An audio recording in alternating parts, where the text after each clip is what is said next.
দিদিকে সাফ সাফ বলেছিলাম আর ক্যান্ডিডেট হব না, আমি বিদায় চাইছি। অভিষেক এবং দিদি আমাকে ডেকেছিলেন এবং তারা বলেছেন তুমি কি চাও। আমি বললাম, আর মিথ্যে কথা বলতে পারবো না ঘাটাল মাস্টার প্ল্যান নিয়ে। তখনই দিদি বলে, অভিষেকও বলে যে ঘাটাল মাস্টার প্ল্যান যদি রাজ্য সরকার করে।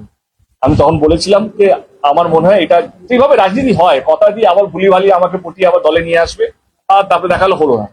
অ্যাজ এ সাংসদ আমি তো রাজনীতিবিদ নয়, না আমার বাবা কোনো রাজনীতিতে ছিল, না আমার কোনো জেনারেশন নাকি আমরা দেখেছি 3 জেনারেশন রাজনীতিতে আছে। আমি তো সবে এসছি, আমি জানতাম না রাজনীতি আর কি হয়। সেই ছেলেটা যে যে কথা দিয়েছে সে কথা রেখেছে। আমি তোমাদের মাধ্যমে একটাই কথা বলতে চাই, ঘাটাল বিধানসভা আমরা গতবার হেরেছি, আমরা বুঝেছি আমরা কেন হেরেছি। অভিষেক বাবু এবং মমতা ব্যানার্জি দিদি আমাদের নেত্রী, তিনি এসব কথা দিয়েছিলেন জেতার 1 বছরের মধ্যে 500 কোটি টাকা স্যাংশন হয়েছিল কিনা। সরকার, আমি যদি সরকারে নাও থাকতাম তবু সরকার তখনও বলেছিলাম যদি বিজেপি এটা করতেন বিজেপিকে সমর্থন করতাম, এটা তোমাদের পেয়ে যাবে তোমাদের ইন্টারভিউর মধ্যে।